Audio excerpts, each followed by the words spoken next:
Friar William, thanks again for coming on. Appreciate you taking the time to have a conversation with me. Would you mind telling us a little bit about yourself before we get started? Sure, happy to. Okay, well, I went to a liberal arts high school called Veritas Preparatory Academy in Phoenix, Arizona, which has a strong focus on the liberal arts and philosophy, literature. So I gained some experience there in having this type of discussion. After high school, I went directly to St. Thomas Aquinas Seminary, which was located in Winona, Minnesota at the time, although now it's in Dillwyn, Virginia.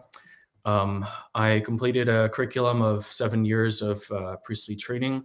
One of those years was spent in Guadalajara, Mexico. And then after that, after my ordination as a priest, I was assigned to New Hamburg in Ontario, Canada. And then recently I was reassigned to Lévis in Quebec, where I'm currently trying to learn the French language. So I'm a priest of the Society of St. Pius X, which is a traditional Catholic priestly order. But that's probably a little bit more technical than what we want to get into at the moment.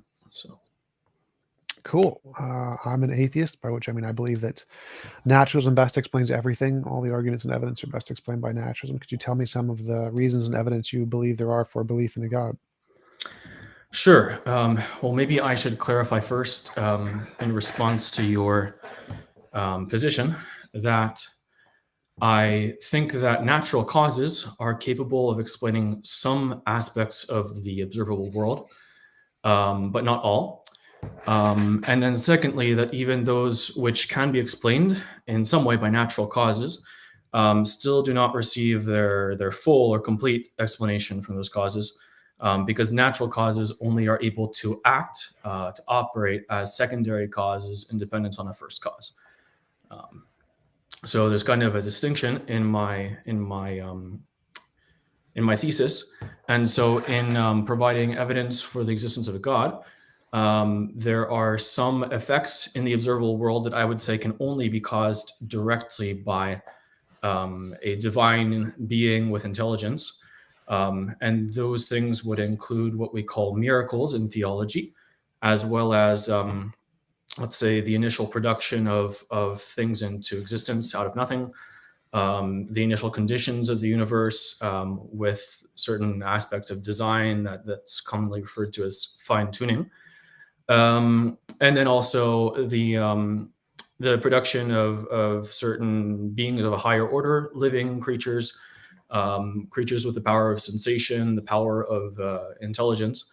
These are all specific effects that I would say have to be the direct result of the action of a divine being.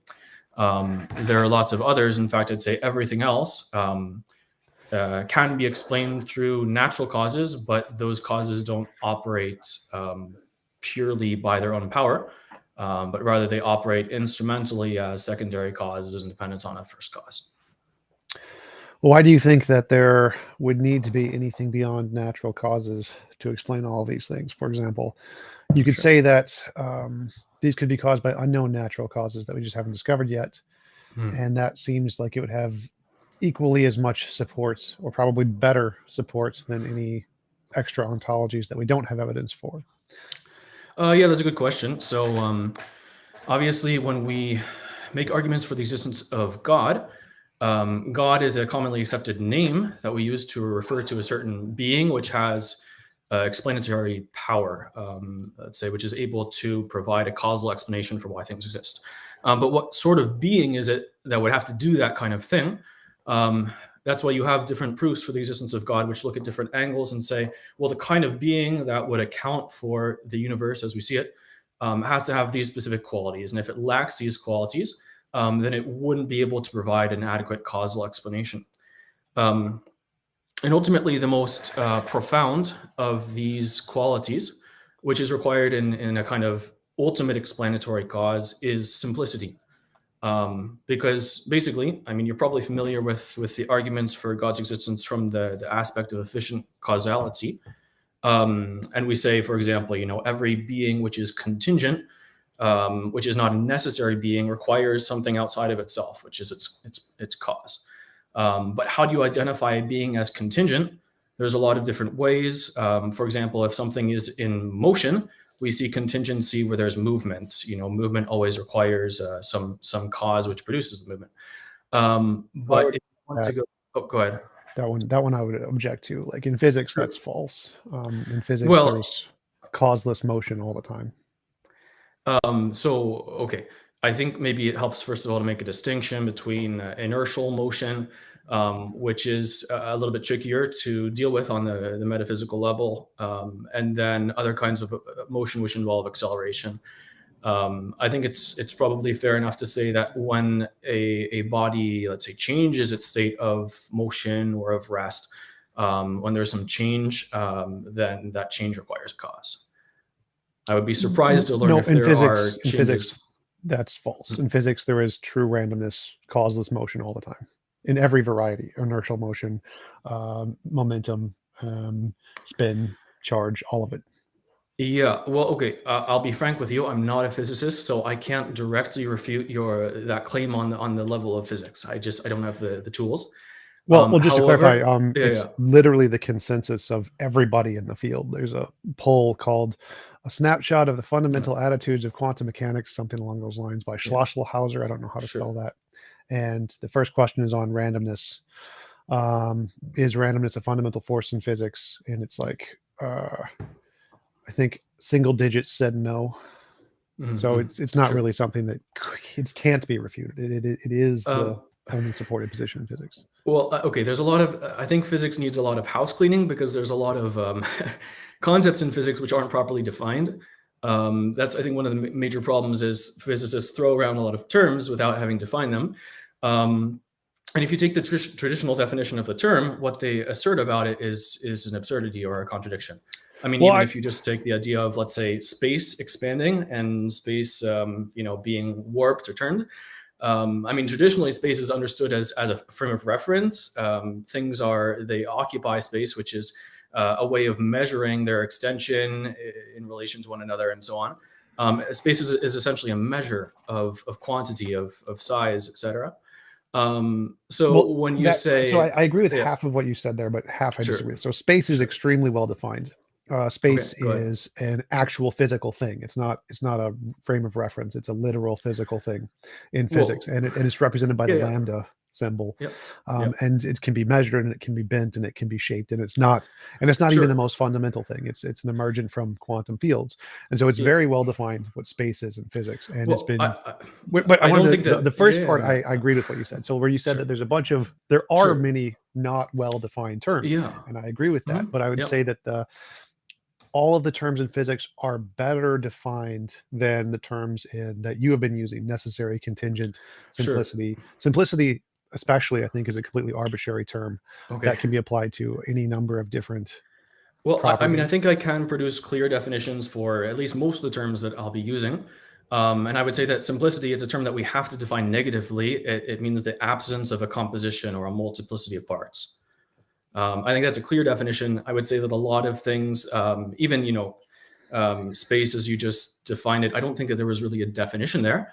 I think there's the assertion that space belongs to a certain genus of, let's say, material beings that can be moved and manipulated. But then I'd say, well, you've changed what we're talking about, and that's not space as it's traditionally understood. So we'll find there's this new being, which we'll call space. We'll use the same word, but it's not what we were talking about before.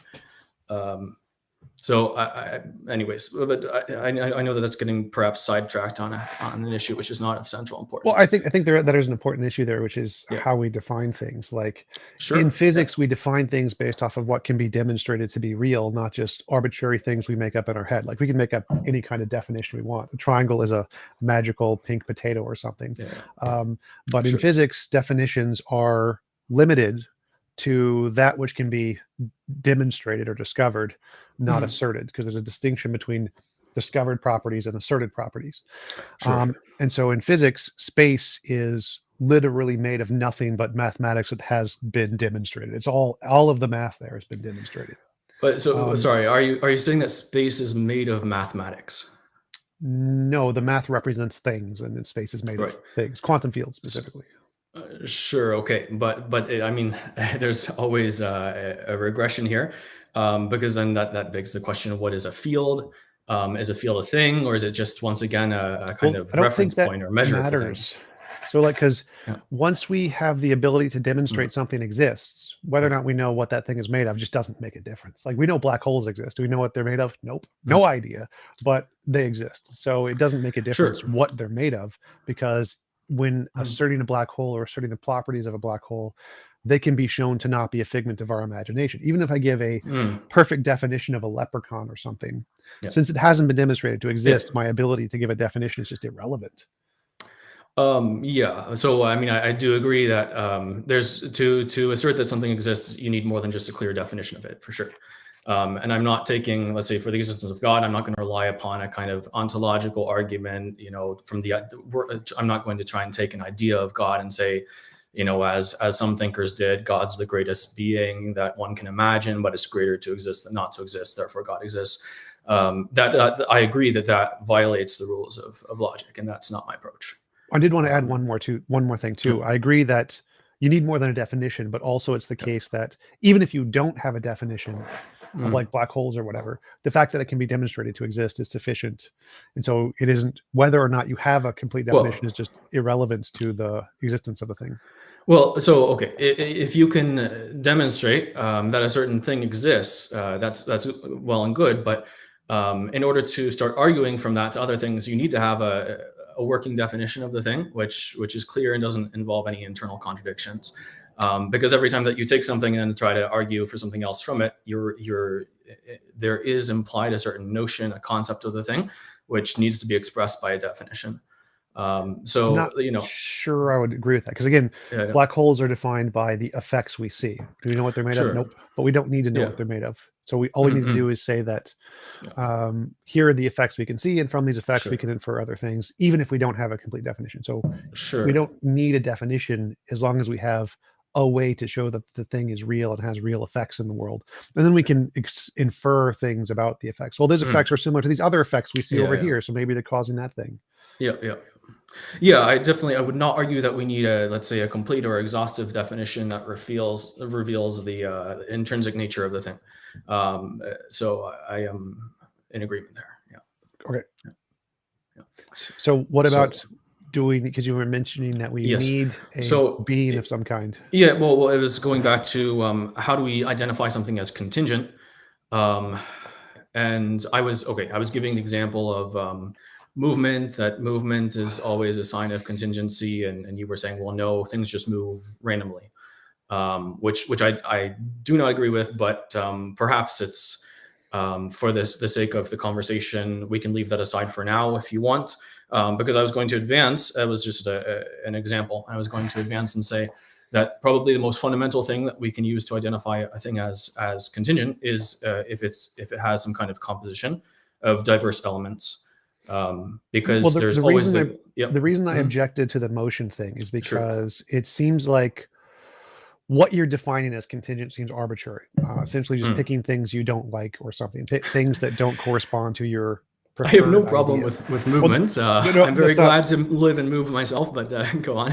So the point Yeah, here is yeah, that I yeah. don't think you have a meaningful way to differentiate contingent from necessary.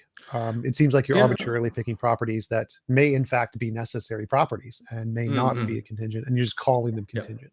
Well, I think it is clear. One thing about necessity is that it tends not to change. So, for example, if a thing is stationary at one moment and then it's in motion later, I think that's a clear sign that motion is not a necessary property of the thing. Because if it's capable of not being in movement and then afterwards it's in movement, well, I think that everything which is necessary, insofar as it's necessary, it's stable. It doesn't change. Well, couldn't the Um, opposite be true? It's like necessary that it's already in motion and then it stops, and then the ceasing of motion would be the contingent thing. And so to say that yeah, either that being stationary or being in motion, whichever was the fundamental state of reality, whichever those were, I would mm, agree would be the necessary thing. I think that by necessary you mean whatever the fundamental state of reality is. But to yeah, and say that it must have these properties and not these properties seems mhm. arbitrary. It seems like we're picking ones over the other. Sure. Okay. Well, I do think though that we can go back to that point of change, and I'd say that in fact, if a thing is at one point in motion and at another point not in motion, or vice versa, that neither of the two states, neither motion nor rest, is essential to it. Neither is necessary, because if it were necessary, if it flowed from the very nature of the thing, then it would always have that quality. If rest were essential to a thing, if rest were necessary, the thing would always be at rest, and likewise with motion. So I think, in fact, that's a clear example where I'm not arbitrarily saying that something is contingent. Whatever changes is clearly contingent insofar as it changes, because it doesn't have to be the way that it is if it's changing. Well, sort of, I agree. So I would say it's not fundamental to its nature. I would agree there, but I'd say that Sure. neither motion nor change are fundamental. So I'd say that neither of those things qualify. So Sure. when I think of yeah. like a necessary being, I think the only thing that's really required is like the properties of a quantum field, and that's it. That's all you need. That's what you get. You got a necessary being, quantum fields, and that is the best definition we have yet, because those the properties of the quantum field have been demonstrated to be most likely to be the fundamental aspects of reality. Okay, so that's very interesting, because I mean, I appreciate that you're willing to go out there and just say what you think is the most fundamental aspect of reality, because I think there's a lot of people who take an atheistic or agnostic position, but then it's easy for them to defend because they can just move around and say, well, I don't know, I haven't identified what's the fundamental cause of reality, but I just am not convinced by your arguments for this particular thing. And I think it's a very easy position to defend, because you don't have any position of your own except insofar as you negate someone else's. So I am interested by that. Would you mind unpacking that idea just a little bit more, that it's quantum fields that are at the source of reality? Sure. So as I mentioned earlier, there's a distinction between discovered properties and asserted properties. Quantum fields have been discovered, and they seem to be the core essence of everything. There's no non-quantum field thing as far as we can tell.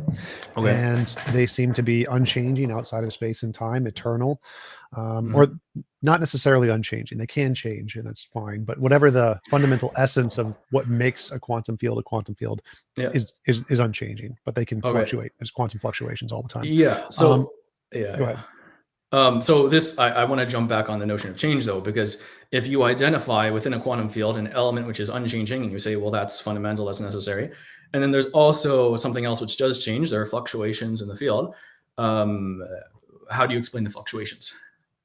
Because once again, I'd say I'm not change is a part of its nature. Okay, that's very well to say, but when you say change, so what you have there is you have an idea, an abstract concept, and the concept change is unchanging. But change itself changes, and that's the problem. I don't understand. So in other words, our means of conceiving change, it's a question here of psychology and the way that the mind works. When we conceive of change, what we do is we form a concept of a certain nature or reality. And my concept of change is unchanging. So would you agree with that? Let's say I think of the idea of change, and my concept is itself stable. It doesn't change.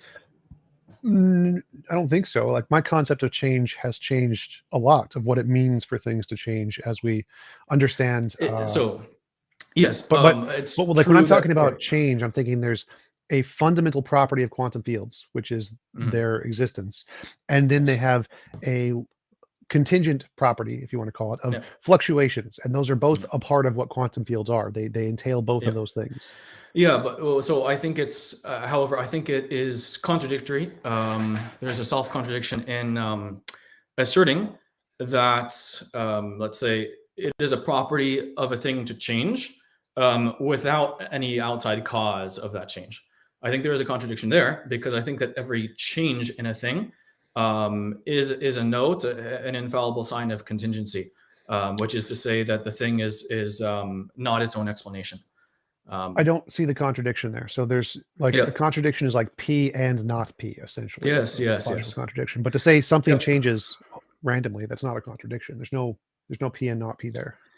Well, I think there is a contradiction. It needs to be unpacked. It's not evident in the way that we express the thing with words. Just like if I say, for example, square circle, there is a contradiction there. But at the same time, it has to be explained. It has to be unpacked. I say, well, a square is, a figure with 4 sides, and a circle is a figure that does not have 4 sides. So you're saying, yes, there are 4 sides, and no, there are not. So I'd say that in a statement like, a thing, what was the statement again? Something like a thing changes randomly without any cause.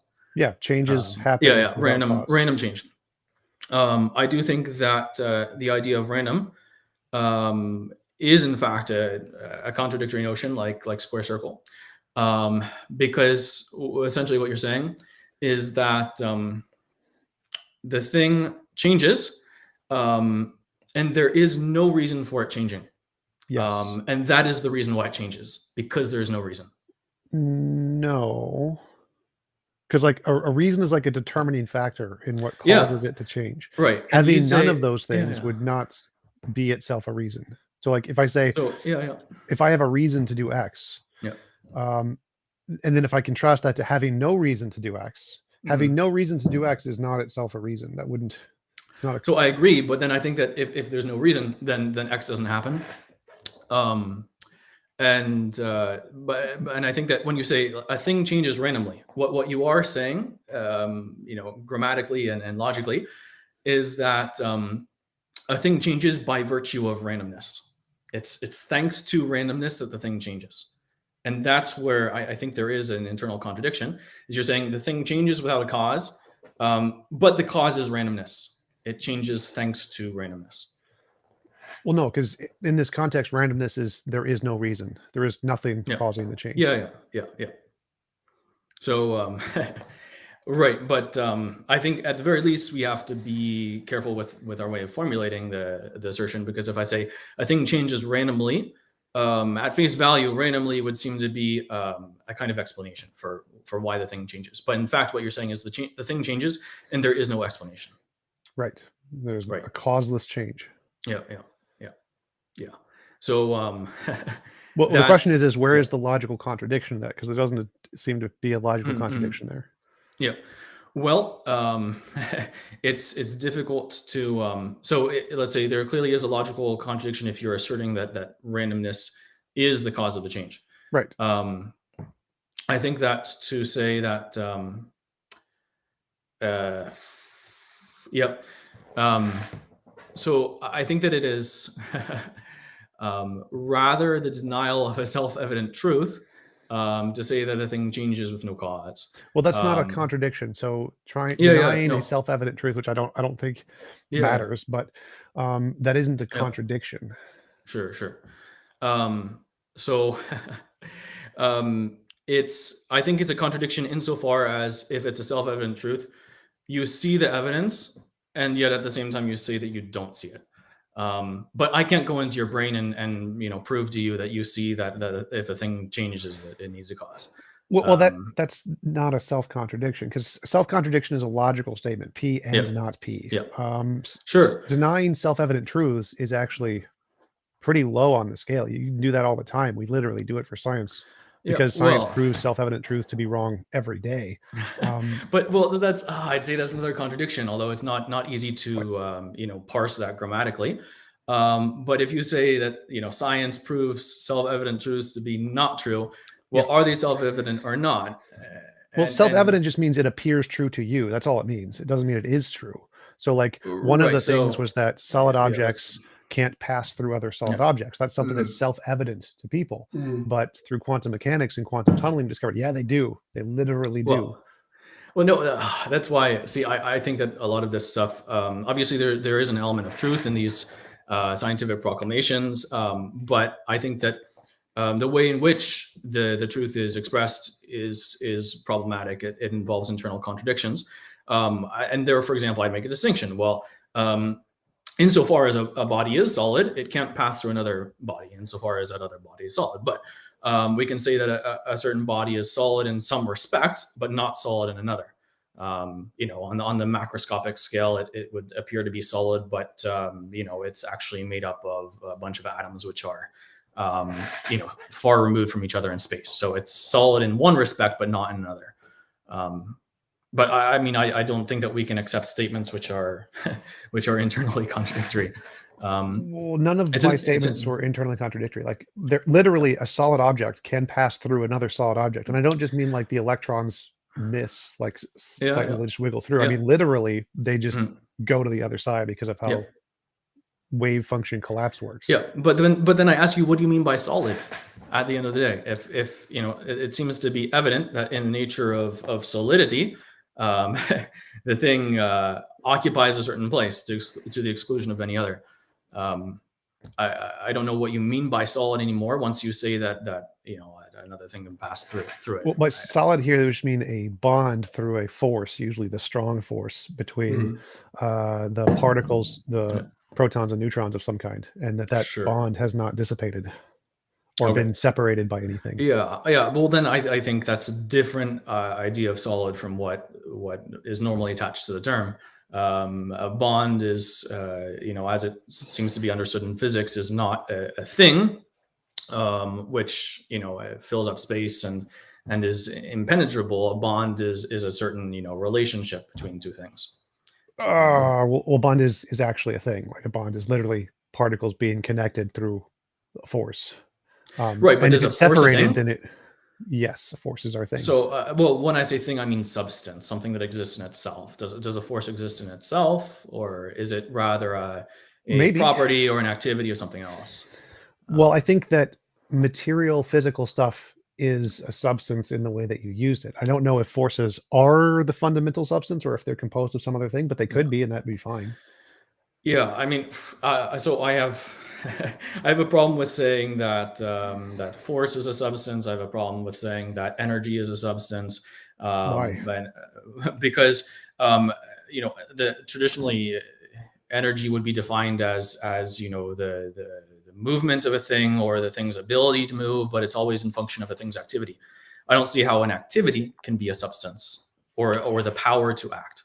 That seems clearly to be what we would call in philosophy I'm an not. accident, a I'm not. modification of a substance. I'm not following your, because energy Sure. is literally the stuff that makes stuff. It's matter is energy.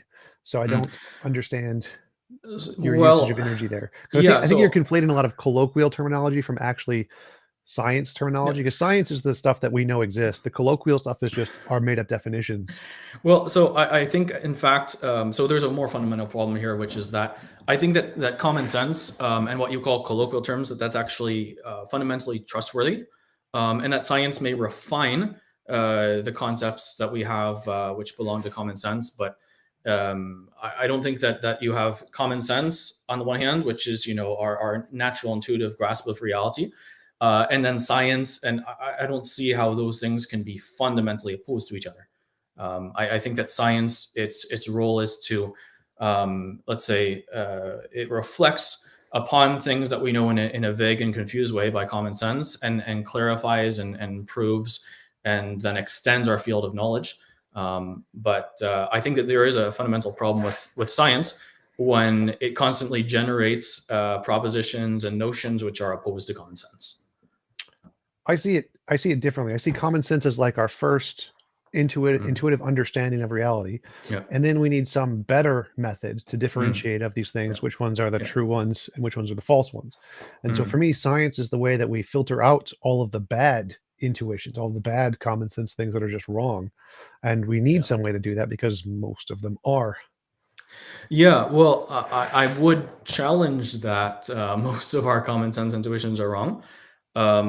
It's true that, let's say, I'm not saying that everything is as it appears to be. For example, I'm not saying that it seems intuitive that the sun rises in the morning and sets in the evening, so therefore the Earth must be at rest and the sun must be moving. And I'm not saying that, but I do think that. Common sense is, let's say, if common sense is rotten at core, then that would logically lead to a universal skepticism. I don't know why I would trust, measurements and very refined processes that are done in the lab if I can't trust my most basic intuitions of reality. I think that's like slippery slope something. So like, even if we know that some common sense is things are false, some common sense things we can trust. So the fact that we can prove that many of them are not trustworthy doesn't mean that we would then doubt all of them.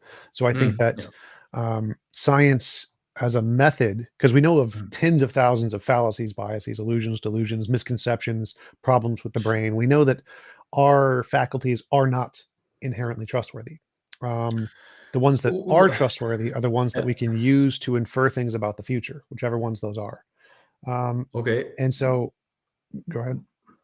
So, but not your faculties by which you know the present reality, just insofar as you can predict the future. That confuses me. Well, so it's like the way my epistemology starts is I think therefore I am. So I have some experience, and that doesn't tell me whether or not the experience is true. Everything could be false, brain in a vat, whatever. And then so I need some way. I have different kinds of experiences. Like I can imagine a unicorn. I don't see a unicorn. Sure. So there's some difference between my imaginary stuff and the stuff I'm experiencing. And I need some kind of a method to differentiate which of the things I'm experiencing are of the imaginary kind versus of the experiential kind. Okay. And the ones that can do that effectively are the ones that can predict the future. So if I'm seeing a hallucination of a leprechaun or a unicorn or something, and it stabs me, I don't normally die. I don't normally feel pain or whatever. And so it's not very good at predicting the future. Whereas if I see a rock coming at me, I can pretty accurately predict it's going to hit me in the face and it's going to hurt. And so we can use that method to try and build a more comprehensive methodology of science to establish a difference between the imaginary things and the real things. We can figure out which one of these common sense intuitions we have are reliable, which ones aren't, which is what we've been doing. And so we shouldn't definitely not prima facie trust our common sense intuitions. We should try to filter out, we should take them and then test them and then find out if they're trustworthy. Yeah. I mean, I definitely, I agree that, okay. So I think there is some reasonableness to what you're saying about the, let's say predictive power of a certain notion is a strong sign of its truthfulness. And I do agree that common sense intuitions are subject to being refined and purified through science. But I think that often science seems to disprove a truth of common sense, but it does so by changing the definition of the term with which you're working. As for example, I would say space contracting and twisting and turning and all that. I think that you're able to make that kind of assertion in the name of science because you've changed the definition of the term that you're working with. And it's no longer a framework of reference. It's some kind of physical substance. Well, I kind of agree there. But I think that the reason we changed the definition is because the definition we had before doesn't correspond to reality. So if we called space a philosophical concept, it's not a physical thing, and then science proves nope, it's actually a physical thing, then the philosophical concept was wrong. Our intuitive usage of the word space was wrong, and this space, what actually it is this physical thing. It's a physical field that's made up of actual mattery, energy, physical stuff. Yeah. Well, I think it's possible, for example, for science to demonstrate that there exists some kind of a physical medium, which is everywhere, and which is perhaps the medium through which radiation waves pass and whatever. And that medium, that physical medium, can be stretched and compressed. All that doesn't involve, to my mind, any contradiction. But to say that the frame of reference itself, in which things exist, is stretched and changed. Well, I think that begs the question. Let's say space is stretched in relation to what? In relation to what is space stretched? Is space curved? In relation to the things itself that space is measuring? I think that there's a it begs a question. I don't quite understand that. There in physics, we measure it versus a universal constant of some kind, but it's not space. Space is a particular thing that I agree measures the distance between two objects or whatever, which does literally change by your perspective. So the distance between two objects will actually change dependent upon the observer's position and speed relative to those objects, and it doesn't just perceptually change; it literally changes, and it's completely contingent on the aspects of the person observing the two spaces. And we know this because it's been tested and demonstrated irrefutably in tons of different ways. And so we know that space, as we think of it as the distance of two objects, is actually not a frame of reference. It's a literal physical thing that can be changed from all the experimentation. And so there is a frame of reference, but the frame of reference is like a mathematical constant. It's not actually space. Space isn't the frame of reference. Well, but I think it's kind of arbitrary that we've, if you can see that there is a frame of reference, and that was normally called space, I think back, before these physical experiments were done. And now you transfer that term from the frame of reference to a new thing, which we've discovered, which undergoes all these changes. Well, no. So I'm saying that new thing we discovered is still space, but what we use as the frame of reference isn't that anymore. We use something else. We use Lorentz transformations, which has nothing to do with space. It's not space. We're just space is still the same thing that we meant it by, which is the distance between two objects, essentially. But that thing is no longer the frame of reference because it doesn't work as a frame of reference. We have to use something else that does. And it's not space. It's not a field of that kind.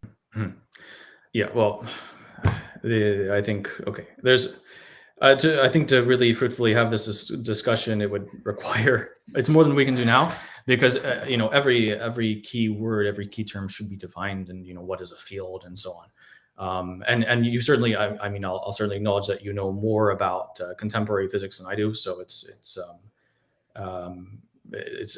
you would have to teach me a lot of what physics says. But I would want to subject that to the light of philosophical analysis and say, okay, what is the definition of each term, and what do we mean fundamentally by it? That's fair. So to ask a clarifying question, let's say that you did go to the physics universities and talk to the professors about this, and they're like, yep, TJump is correct here, that we had this common notion of space as the frame of reference, and we no longer use that because we know space is completely subjective in a sense. It's not the frame of reference. Now we use this other thing that isn't a spatial. It's not even analogous to space. It's something completely different. Would that be evidence for you to the fact that science does contravene on our common sense intuitions and replaces them with something better occasionally? Yeah, good question. Well, I think that, first of all, what science proposes, it has to be something which can be grasped by the human mind. And I'm not sure that what physicists are proposing when they say those things, I'm not sure that that's even something which is able to be grasped intellectually. So I think it would have to satisfy certain fundamental philosophical criteria. It would have to not involve any internal contradictions. So basically, I can't answer your question in advance. I think I would have to, I agree. It doesn't have to have, if it has logical contradictions, clearly I would also consider that a problem, but the quantum mechanics doesn't entail logical contradictions, luckily. And there are things like non-Euclidean geometries, which don't exist in reality, but function very well to describe reality, imaginary numbers, those kinds of things. And these things, like imaginary numbers, are sort of imaginable, like four-dimensional objects are sort of imaginable by humans, but not really. But we still know that they're accurate descriptions of reality because they can be used to make testable predictions. So even if things can't be comprehended by the human mind, if they're still able to make testable predictions about the future, I still think that's reason to accept them. And the fact that it's able to be comprehended by us is not a great criterion. Yeah, I would not require a perfect comprehension of the thing. I would certainly require that the notion of the thing doesn't involve any internal contradictions. That's all. But I'm curious how you answer this, because one of the ways in which physics seems to, and materialism in general seems to contradict notions of common sense would be in the idea of a substance being a certain thing which has an essential unity. And this is especially relevant, I think, in regard to people, living beings, and more specifically humans. Would you say, for example, that as a human being, you have an essential unity, that you are one being? I don't know what that means. I mean, I think so. Yeah. So it means, when I say I'm referring to a certain being, myself, which is essentially one. Well, that's the part I'm Now, confused upon, is the yes, essentially one thing. I'm not, yes, that yeah. part I don't quite understand. Sure. So I think, at least in a classical materialist frame of reference, what fundamentally exists are, perhaps particles. Maybe it's fields now. Maybe I'm a quantum field. I don't know. Um, and but when if we take the particle approach, if reality is fundamentally particles, which are the true substances, which associate with one another in certain accidental arrangements. Ultimately, the question of what am I would be, well, I'm a bundle of particles that have a certain accidental arrangement. And I would say that therefore, if that were true, I would have only an accidental unity. That is to say that essentially, or properly speaking, I would not be a single entity. I would be an assortment of various entities which are grouped together in a non-essential way. Well, so I definitely think I'm a group of assorted entities, and my consciousness is one of those entities, which is also a group of assorted entities. I don't see a problem with that. Well, I mean, I do. And again, it's not that I can do a demonstration in modern physics to prove to you that that's wrong. I mean, it's not, I don't think it belongs to the domain of physics. I think it belongs to the domain of philosophy.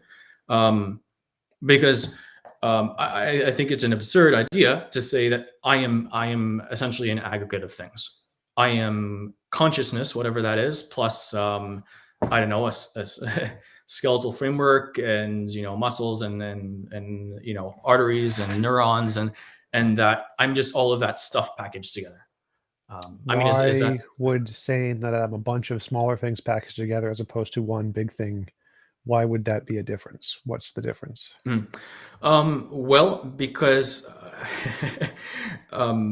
it would be more appropriate, I think, to begin with, to say we. We think this or that, because it's actually, I'm a plurality. I don't, because my heart is a bunch of different things, but together it functions to produce one function. And so if my consciousness is made up of one essence of soul stuff, or 10 different essences of soul stuff that combine together to produce one consciousness, I wouldn't see a problem with that. Kind of like water is hydrogen and oxygen. It's not just water. And so I think consciousness would be able to accomplish the same task of being consciousness, even though it was a composite of other things.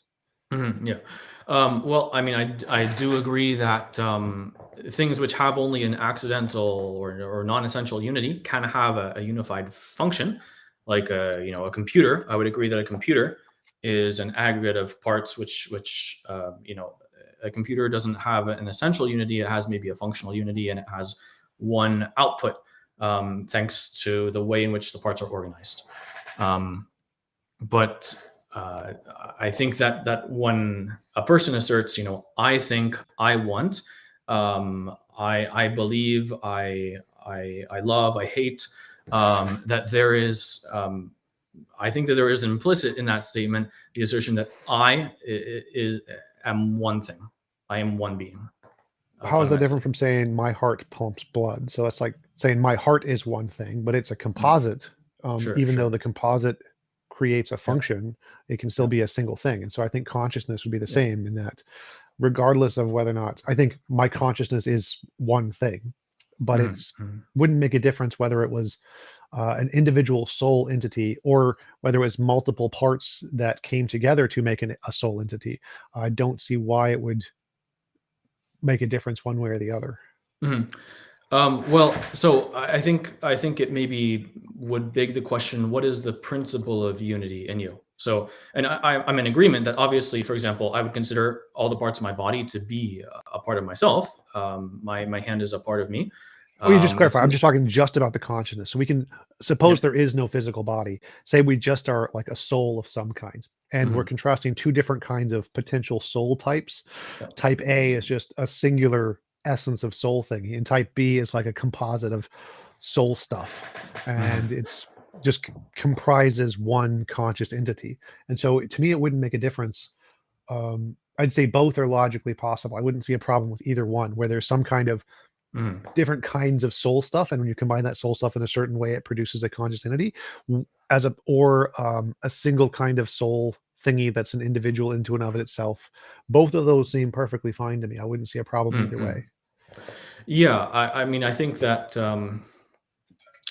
things which are composite can on one level can nevertheless be one on another level. But I do think there is a meaningful distinction between things that are only accidentally one, like a pile of rocks, or even a Lego set, which is all the parts are stuck together. I think there's a meaningful difference between that and something which is essentially one, which is one by its very nature. So that that element, which is the principle of unity, is even more important than the thing insofar as it's multiple and divided. Well, essentially one seems to be moving it back to like a much more fundamental question here. I'm just saying, like, Yeah. take any given person who I think we both agree Yeah. are contingent beings of some kind. Yeah.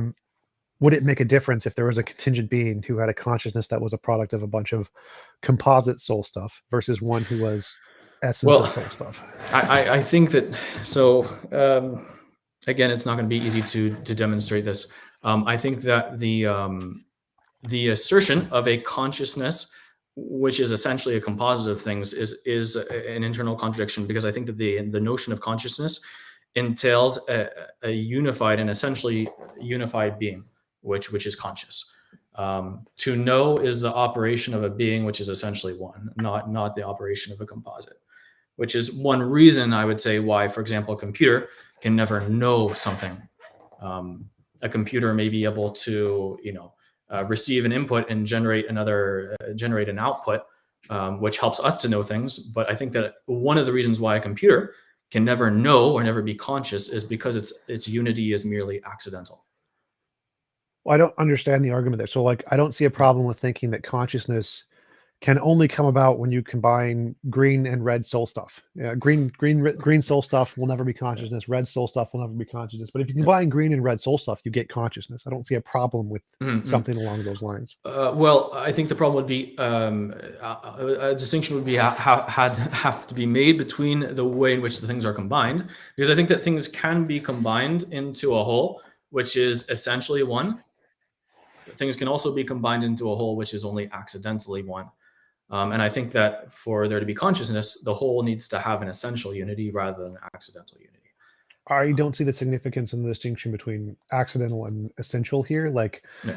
I think of it as, is something a fundamental aspect of nature, kind of like panpsychists think consciousness is just a thing in nature, versus the physicalist who thinks that consciousness is an emergent property of other physical things. And so, like water, it's a combination of other things. And to me, I don't see, both are clearly possible. I don't see why there would be a problem. I clearly think physicalism is more likely to be correct, especially given the complexity of what consciousness is doing, having ideas and stuff. It seems to make more sense that it's a composite of much more fundamental individual parts doing processing units to be able to give me speech and language and ideas. And what about an idea itself? I mean, what do you see an idea as? What is it? What is an idea? I see an idea as a combination of neurological firings. Yeah. Okay. And love? What's love? Same thing. Okay. Yeah. That's so. I think that if physics demonstrates that an idea is a combination of neurological firings, or that love is that too, I think that we need to put the brakes on physics and say, well, wait a second. I don't care what you're finding in the lab. If this is the conclusion, there's a mistake somewhere along the way. Why? Because I don't see it makes a difference what it's made of. Like, the significance of love doesn't seem to be contingent on the parts it's made of, whether it's essence of soul stuff or combinations of matter. To me, it doesn't make any difference. Kind of like a chair. It doesn't matter if a chair is made of wood or metal or paper. If it does the thing, who cares what parts it's made of? Well, okay. What's the thing that an idea does? Maybe that might be more clear. That might bring clarity. So if an idea is essentially neurons firing, well, what does that do? What does it do? Yes. It has a reflective impact on other neurons firing. Okay. And what's the point of that? Well, given our evidence of evolution, I'd say the best evidence is survival. I mean, I could posit a Okay. greater kind of purposey thing, like if there's some kind of law of physics of Yeah. morality and it's meant to maximize moral virtue or something. Okay. Yeah. Okay. So, yeah, I don't think, although it's Well, in a how would you way. answer it? What do you think ideas do? So I think an idea is the mind's grasping of a certain nature as a thing in reality. And It's why would that be any less true if the mind was physical or soul stuff? Okay. Well, I think the question was not what is the mind, but rather what is a concept. And so I think that if a concept is neurons firing, that has nothing to do with in and of itself. It has nothing to do with grasping a certain nature or thing in reality. Um, Well, unless the mind is made of the neurons, in which case then it would. So like if Yeah. whatever the mind is made of, Yeah. the substance that makes it up Yeah. would have a direct impact on the concepts that interact with the mind. And so if the mind is made of matter and the neurons are the matter and the neurons fire, then that would be directly what you said, the words you said, something about mind grasping ideas. grasping of reality, but Yeah. so I don't deny that obviously there's a physical organ, a brain, which involves neurons firing every time that we do some kind of mental operation. I don't deny that that's a facet of reality, that is an aspect, but to reduce the nature of a concept to that neural activity, to me that seems to be absurd on face value. Like Well, my I question is just more general here. My question is more yeah. like, suppose the mind could be made of physical stuff. Suppose the mind Yes. could be made of soul stuff. In that case, it Mhm. doesn't seem like there's any difference whether you reduce the mind to physical stuff or to soul stuff. If it's just a bunch of parts or a single essence, makes no difference. The mind is the same either way. And so, if it is the case that the mind is physical, this physical Mhm. stuff would then cause the ideas, which would then be the relating of ideas to reality. And so there wouldn't be a problem there. And so it seems like you're begging the question, simply saying that, oh no, it can't possibly be the case that the mind is a bunch of physical stuff, without actually um, taking it as a philosophical possibility and saying, if it was the case, then what's the difference between the matter causing these ideas versus the soul stuff causing these ideas? Um, okay, yeah, it's sorry, it's a bit complicated, because I don't think that I was making. I mean, I would want to make claims about what the mind is, but I think my question was rather about the concept itself, um, and I would say that I don't see how you can say that a concept is neurons firing. I think you can say a concept maybe requires or involves neurons firing, but what is the effect of neurons firing? It's okay, so neurons fire and then that has an effect on another part of the brain, but where is the concept involved? No, um it is the neurons firing. So yeah, identitarianism is that yeah, ideas and the physical things are yeah, synonymous. yeah, yeah. And I mean, look, I'll be completely honest with you. I'm sorry, I don't know how to expose by some kind of argument how that is absurd in itself, but I honestly don't know how someone can believe that. I don't know, um, because to me, if I have a concept of whatever it may be, even let's say I have a concept of the color red, what does redness have to do with neural activity? Um, Well, yeah, why does that? Because the question is more general here. Why? yeah, Let's suppose you have the concept of the color red. yeah, What difference does it make if that's a composite of other stuff we don't understand versus a singular entity? To me, it seems like mm, there's no problem either way. Our yeah, ability to understand how a composite versus an essence fundamentally causes that is going to be equally as mysterious, even if consciousness is like mm, a single fundamental entity. Well, what makes up consciousness? We're like, I don't know. It's a single fundamental entity. You can't explain it. mm, mm. As opposed to if we Yeah. said consciousness is a composite that is emergent from some more fundamental stuff, and you ask, well, how does the fundamental stuff do that? You're like, I don't know, same problem. But to me, there doesn't seem to be any difference in explanatory power of saying it's one essence of fundamental mysterious stuff versus a mysterious property of a combination of fundamental stuff. doesn't seem to be any difference here in explanatory power. Yeah, so I think I'm not talking about the efficient cause of a thing, that kind of explanatory power. I'm more concerned with, I think, what would be called the formal cause of the thing. What is it?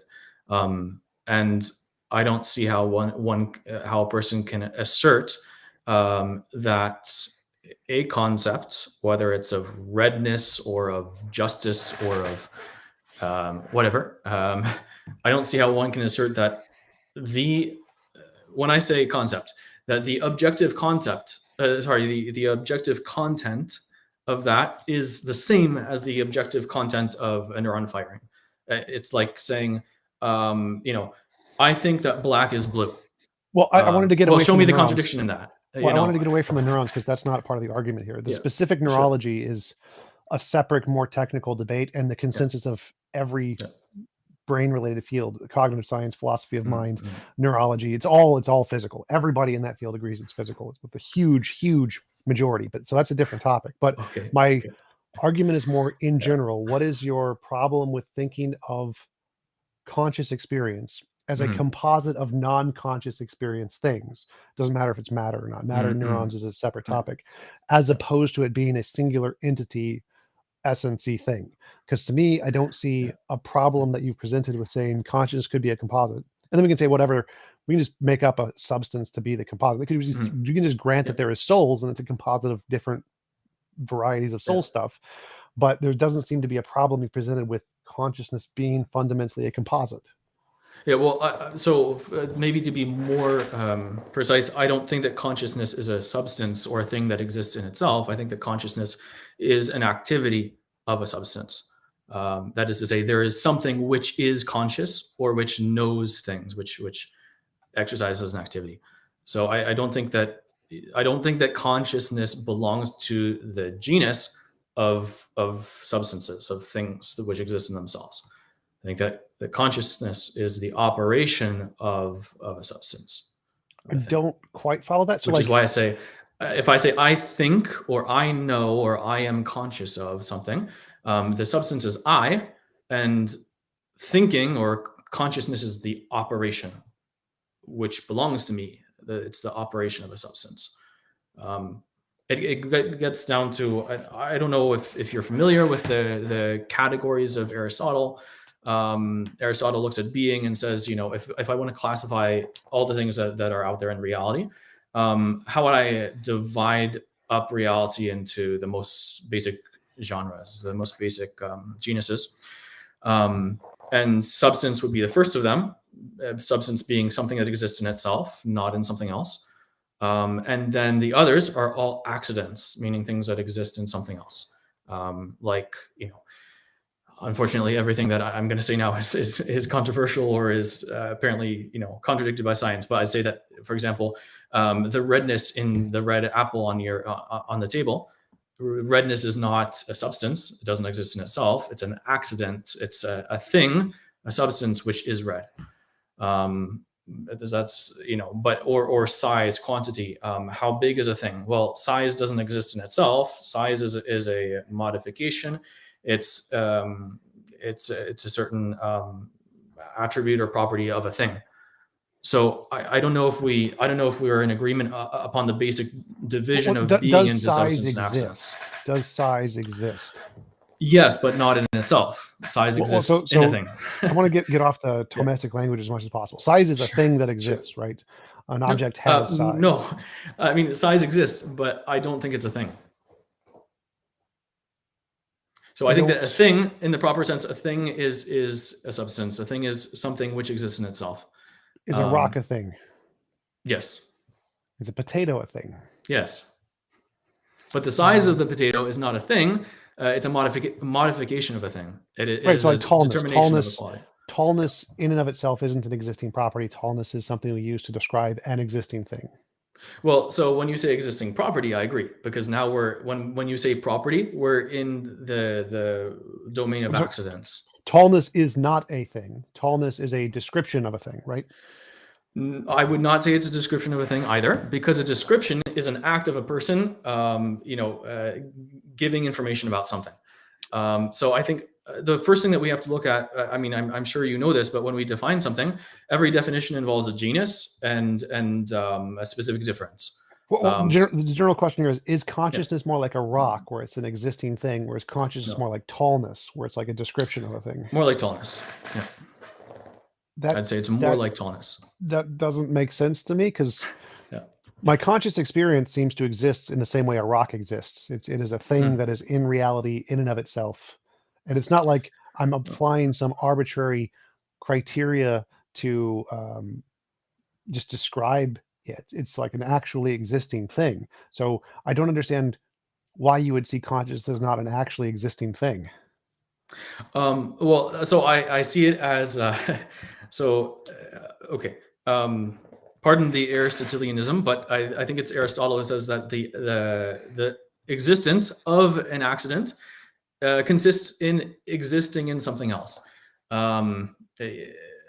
Whatever. I'm not going to go into the terminology, but accidents do not exist in the same way as substances exist. Substances exist in their own right. Accidents exist only insofar as they somehow inhere in a substance. So I think that yes, my conscious mental activity exists. It is in reality. However, it does not exist in itself. It's the activity of a thing which has its own proper existence. I have my own proper existence, and it's I who think. I exercise I agree. the activity. Consciousness doesn't exist in and of itself, because I'm a physicalist, so I think it's part of a brain. But the consciousness clearly does exist. It's a thing. Like it's not like it is in reality. Yes, I'm in agreement. So like tallness isn't. There's no such thing as tallness in reality. We can't like find tallness and touch it, right? But no, that's then if you mean by if when you say it's in reality, you mean it's a thing in reality, then I disagree. I think that tallness is also in reality. But I don't think that tallness is a thing in itself. I don't think that consciousness is a thing in itself that has its own Where properties. is tallness in reality? In tall things. So, I'm not going to say that tallness is a reality in the same way that consciousness is a reality, because I think consciousness is something which is absolute. It doesn't require comparison to another thing, whereas tallness does. A person is tall because that part is irrelevant to me. My part's more on the tallness is in tall things part. So like, do unicorns exist in reality? No. Okay. So unless science discovers unicorns on some other planet, but no, there's no evidence for that. So why is tallness not like unicorns? Because to me, tallness seems to be no different than, I don't know, the Klingonness. Like, does Klingonness exist? No, nothing has some property of Klingonness. It's a arbitrary thing we've made up, right? You mean like when fuzzy things attach themselves to your shirt or whatever? No, Klingon is in Star Trek. The species in Star Trek called Klingons. Oh, sorry, I have no familiarity with that. Okay. So there's no such thing as Klingonness, right? That's not an existing property anywhere in the world. No, because Klingons don't exist, whatever they are. But if I see someone who kind of resembles a Klingon, I can say, "Oh, you look like you have Klingonness in you," and that would just be incorrect. It would be a false statement, because there's no such property to which that corresponds to in reality. It's just an arbitrary label where we make up some similarities, right? Okay, so I would say that it does in some manner exist and it doesn't, because if you're taking the term in the proper sense, then no, it doesn't exist, and that's a false statement. But if your statement is true, understood, let's say metaphorically, let's say you have, in reality, there is in you a certain combination of qualities, characteristics, which make you resemble this made up thing. Those qualities and characteristics in you, which I'm referring to as whatever this thing is, Klingonness, those are real. Even if the thing, even if the reference that I'm pointing to is imaginary, the things themselves, which are conformed to this imaginary idea, they are real, and their conformity is real. Absolutely. So the same thing seems to apply to tallness, where tallness doesn't exist at all, but there's obviously some space between the protons and electrons that stack onto each other that is like a distance shape that we can call tallness, but tallness doesn't exist, just like Klingons don't exist. It's just I don't follow you there, because Klingons are whatever these things are. They fall within a completely different genus. They are a thing which, if they existed, they would exist in themselves. just like a rock exists in itself, and a bird, and you and I. But tallness cannot, by definition, by its nature, it can't exist in itself. You're never going to find tallness walking down the street. So there's a difference between the two. It could be a platonic object or something. There's ways to say that abstract objects could exist. But the point here is that we can make up an abstract description of a thing, and the abstract description does not exist, whether it's tallness or fatness or beauty, potentially. You may be an objectivist about beauty, but we can make up descriptions of things that are in our head that just don't correspond to anything in reality. We're just making stuff up. And to me, tallness and Klingonness and abstract properties are all of that variety, the made up variety. And that there's some actually existing set of properties of things that actually exist in the world. And consciousness is one of those. Rocks are those. Matter is those. Spin is those. Those things really, really, truly exist. And I think that to me, it sounds like you're saying consciousness is of the tallness variety, where it's just a word we made up to describe stuff, but doesn't actually exist in reality. because I think that tallness exists in reality too. So there's a difference there, which maybe is not one that we can reconcile in the course of this discussion. I don't know if it's worth pursuing. Yeah, that's the part I'm just totally lost on. Tallness exists in reality is a very confusing concept to me. Yeah. I mean, the only way in which I would feel a need to make a distinction or to take a step back would be to say, well, I admit that tallness is a relative term. Whereas something like consciousness is absolute. So tallness implies a comparison with something else. Something is tall in relation to something else which is relatively short. Whereas consciousness doesn't imply a relation. It's not, I'm conscious because of my relation to the rock, which is not conscious. So I mean, I would concede that there are differences, but I would still say that both of them are realities. Right, so I wanted to go back to like the necessary being thing. So I think quantum fields are the necessary being. You think God is the necessary being. Yep. Why would, because to me, I think quantum fields are made up of only discovered properties. We've discovered properties. We use those in physics to try to explain reality.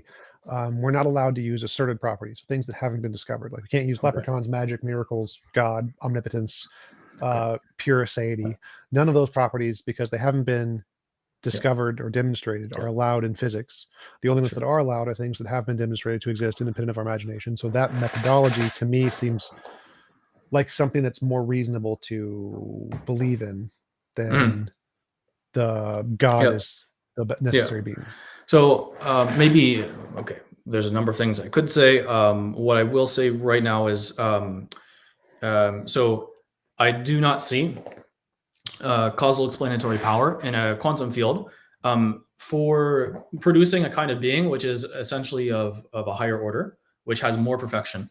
I would say, a quantum field is just a thing. Clarify, because there's lots of technical language. No, you're gonna disagree with me because you're a materialist, and I think that as a materialist, you think that all things are essentially on an equal plane in terms of perfection. Because everything is basically composed of material stuff, and that's the fundamental aspect of reality is the stuff that things are made of. And if everything's made of the same stuff fundamentally, whether it's particles or quantum fields, then everything is on an essential equality. But I would say that there are some things that are essentially different and more perfect than others. Notably, living beings are more perfect than non-living ones. Beings with the power of sensation and movement, like animals, are more perfect than a piece of grass. And then finally, beings with intelligence and willpower, beings that are able to know and to love, are essentially more perfect than beings that just have sensitive faculties that are able to sense and to have feelings. Well, obviously, I don't think that perfectness is a thing, but why would quantum fields, suppose perfectness is actually some property in reality, why couldn't quantum fields combine to create more perfect things? Yeah, well, I think that it's the reason is that something like an intelligent being does not differ from a non-intelligent one merely in degree. It's not like they're within the same, like let's say one body may differ from another in degree of luminosity. One thing is brighter than another, but brightness or darkness is something that consists in different degrees. And so you can go by a little step-by-step process from the one to the other. Right. So I would agree there. Like saying a quantum field, just adding more quantum fields wouldn't produce consciousness with just enough of them. It's not a quantum thing. I would agree, but I still think like emergence and strong emergence is possible. And so even if it's not an additional kind of conclusion, you can still get consciousness from non-consciousness, life from non-life. That kind of seems like the argument you're making to me is like, could you clarify for me? Yeah, I mean, you are right. That is kind of the direction which I'm heading. But could you clarify for me what is this emergence thing that you're talking about? well, there's multiple different kinds of emergence. Like the strongest kind, strong emergence, is just to say that new properties are generated by combining old properties in a way that is completely unexpected. Yeah. Right. So, I mean, I would agree that there's a basis for that. For example, I don't know, in chemistry, that if you take certain kinds of atoms or molecules and then you combine them into a bigger molecule, like whether it's hydrogen, oxygen, and then you get a water That would molecule, be the weak properties. emergence. So that's Weak weak emergence. Okay. emergence. Yeah. So So strong the emergence is more properties. like Yeah. a completely random, Yeah. seemingly random Yeah. result pops out of two things. So like if you combine Yeah. two particles and you get a flower, I don't know, something like that.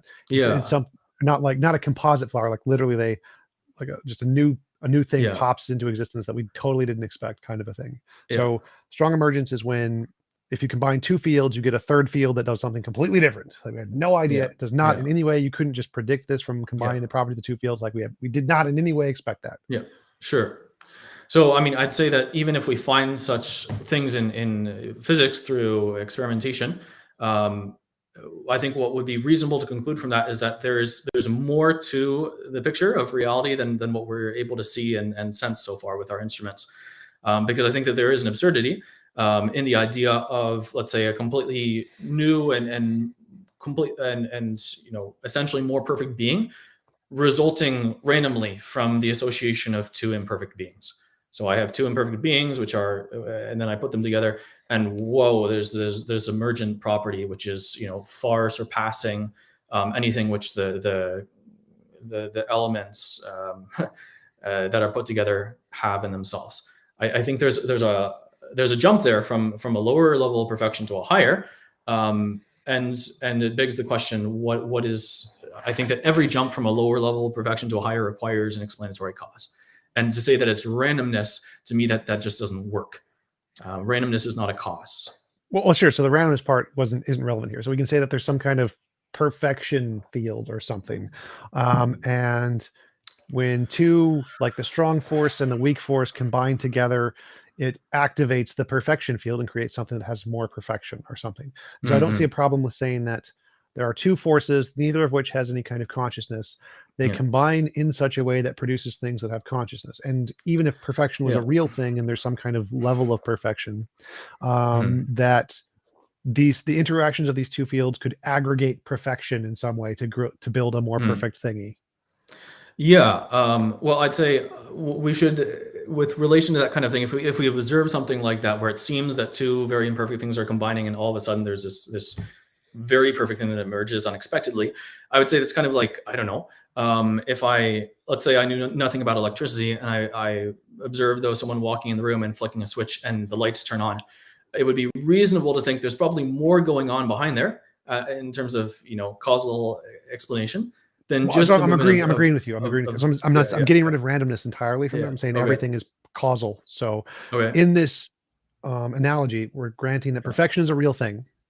And there's some levels of perfection, and there's two objects that have lesser perfection, but they combine in such a way that pulls in more perfection. It builds the perfection. Pulls it in from where? The perfection field. There's a perfection field. I'm trying because I'm a physicalist, so I think if something exists, it exists as a field of some kind. So if perfection exists, it's a field. So there's some perfection field out there. Okay. And we have two, the strong and the weak. Can we call force. that God? Can we call that God? Sure. I'm fine with that. But so we take quantum fields, and these quantum fields, well, I guess we couldn't because it'd have to be non-conscious for the analogy to work. So there's a perfection field that is non-conscious. Non-conscious God. Yes. Non-conscious God. I'm okay with that one. That one works for me. Okay. As long as he doesn't know you. And there's quantum fields, and the quantum fields can pull from this and build a conscious entity like me, even though the fields are lesser perfections. But so I'd say that whatever this perfection field is, it would have to have in itself all the perfection of consciousness, either formally as consciousness or as something even more perfect, if that were possible. But I just don't think that you can get something more perfect from something less perfect unless there's the influence of an outside agent or cause. Well, like if the perfection field is spread out, every inch has a single unit of perfection, and the conscious entity is like 100 units of perfection, and it pulls a bunch of units of perfection together, that seems like it would make sense that if you need 100 units to get perfection, and the field is just 1 unit every inch or whatever. Yeah. So, I mean, I guess, so I think that as long as you are a materialist, I acknowledge, I don't think I'm going to be able to lead you to, acknowledge the need for the sort of being that theists describe as God, because we're talking about a being which is not material, which is intelligent, which is perfectly simple, not composed of parts. But that the argumentation for that relies upon, I think, accepting the premise that there are essentially different kinds of being, there are essentially different grades of perfection, and that you can't get an essentially higher grade from essentially lower grade. And if we don't agree on those premises, it's true, we're not going to get to God. I do think that's true. Well, I think my several problems I would have there is one, those are asserted properties, not discovered properties. So I could just assert an alternative property, say the spaghetti. There's a spaghetti particle, and things are more or less spaghetti. And in order to explain the universe, since everything has some level of spaghettiness, you need the essence of the spaghetti monster must have created the universe or something. But clearly, that's just something I made up. There's no reason to believe that's the case. And so I would say that we should reject all asserted properties and only use discovered properties, which is why science does that, and history and all of the scientific fields are only allowed to do that because it's a better methodology.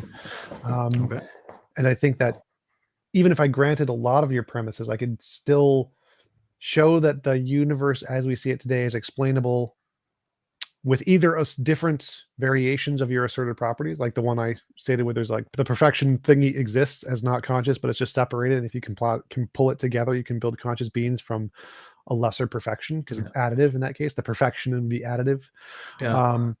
Or something along those lines. So I would see first problem is I don't think there's any reason to believe there is such a thing. It's asserted and not discovered. So we should probably prefer science. And second is we can probably make variations that are equally plausible to explain it just fine, like panpsychism, which is the spread out field. Yeah, well, I guess panpsychism, I'm glad you're bringing that up. But as I understand it, that would assert that consciousness is essentially a kind of field, right? And a thing becomes conscious when maybe it has a sufficient concentration of consciousness in it. But I think that is where the debate breaks down. Is I can never accept the idea that consciousness is essentially a field. I mean, that's because, and I can't. It's like if you were to ask me to accept that black is blue or something like that, and you would say, "Prove to me the contradiction there." Well, I can't prove it because it's evident to me, and it's not possible to prove everything because some things have to be self-evident. There have to be first principles. There have to be things which don't require any further explanation or going further back. And to me, it seems to be self-evident that consciousness is not reducible to a field or any physical entity. And again, I can't, I'm not going to pull out a syllogism which says, A, B, C, therefore. What do you mean by self-evident in this context? Because to me, I think that obviously I have consciousness. I have Cogito ergo sum. I think consciousness exists, but that doesn't tell me anything about what it's made of, or whether it's a composite or a singular entity or a unity of some things or a field. Like, I'm open to all of those. They're all logically possible. And I don't understand what it means to say it's self-evident that you can isolate which of the various possibilities is necessarily the correct one.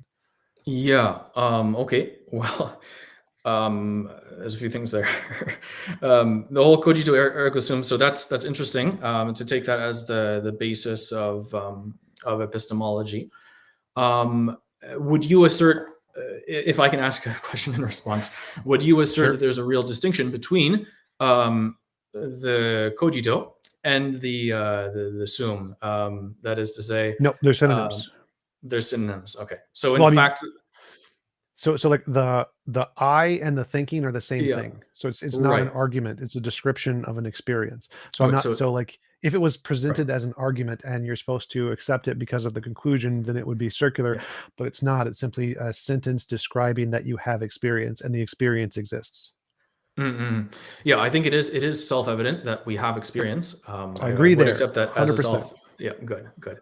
I don't think though that it's correct to identify the thinking subject with the action of thought. So I don't think it's correct to say that I am my consciousness.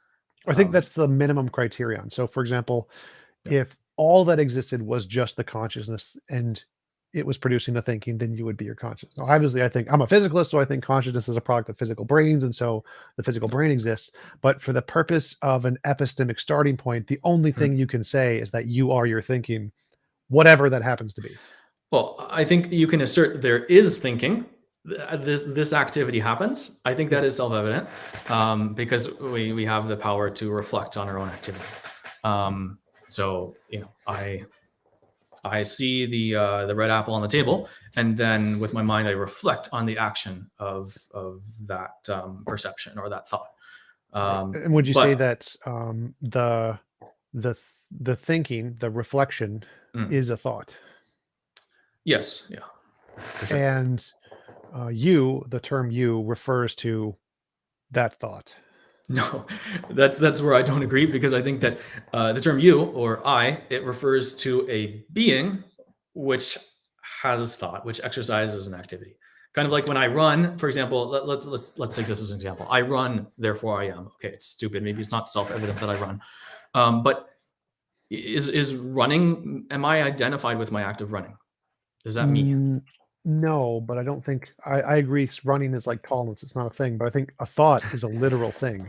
But that goes back to our previous conversation. Yeah, and that's I don't see how that's possible Well, because because I would think even I yeah, would say that thought is synonymous with direct experience or qualia. You know the term qualia, quality Qualia, experience. sure. So like Yeah. what it's like to be X.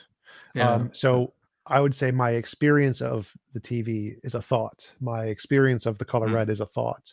All of my experiences are thoughts. And so I mhm. see thought as qualia experience. So, but that's interesting because you obviously each of us has many thoughts that we think. Yeah. Yes. So are we The the collection of thoughts. aggregate, the collection of the thoughts, Yes.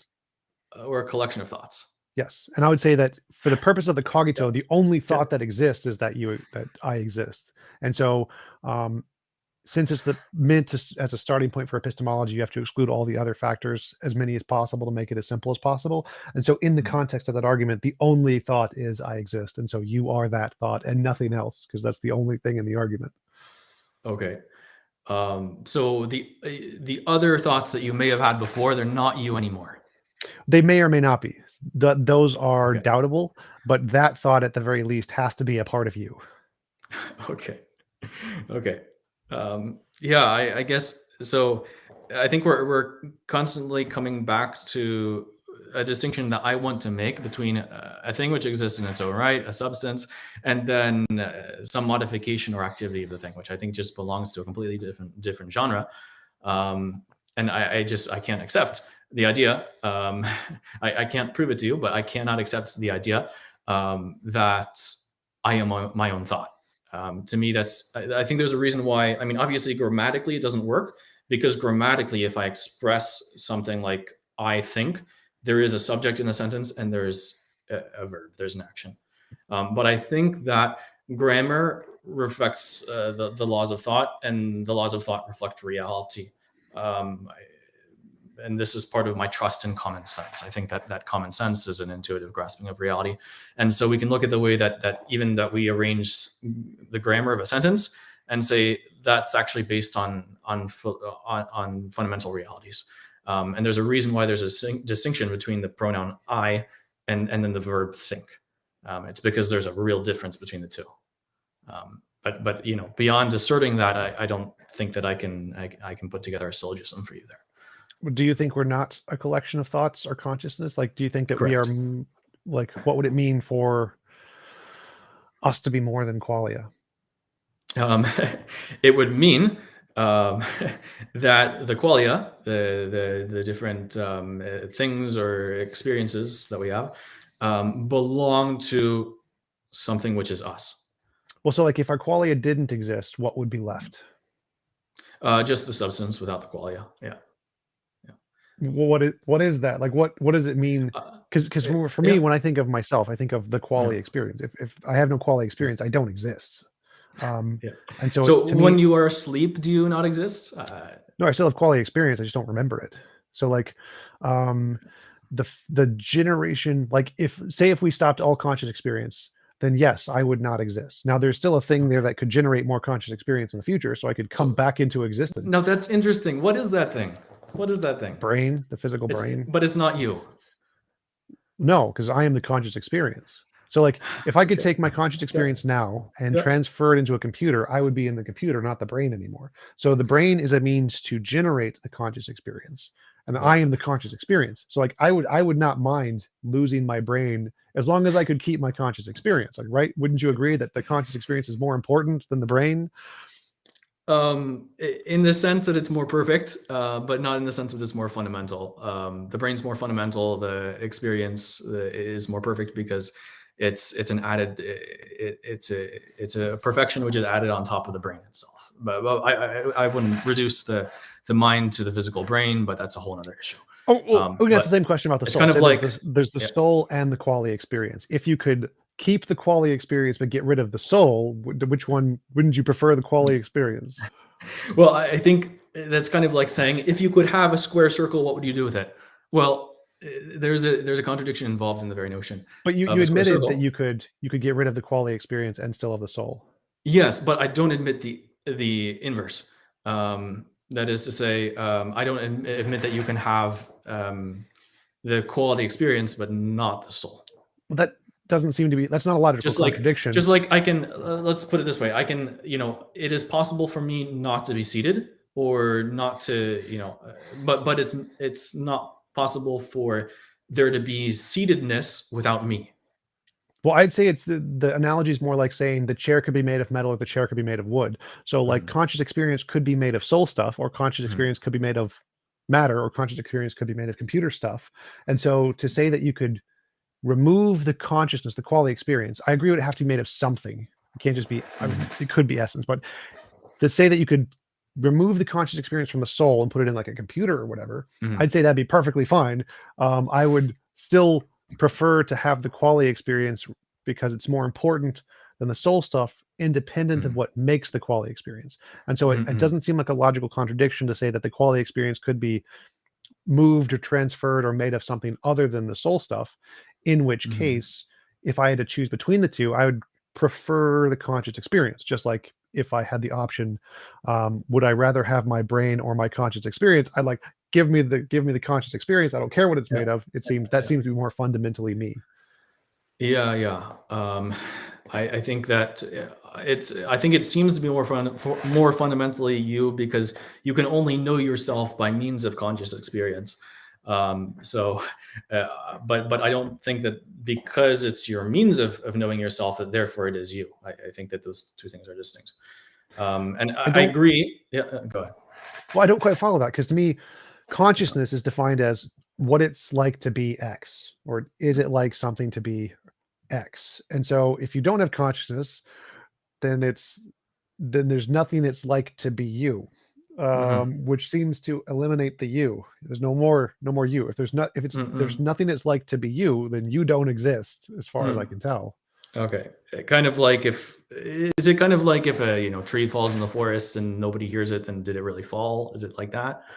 Um, Well, I no, because I'm a materialist, so I think it definitely, if a tree falls in the forest, it definitely made a sound, whether okay. someone's heard it or not. Okay. That's good. I If do agree with you there.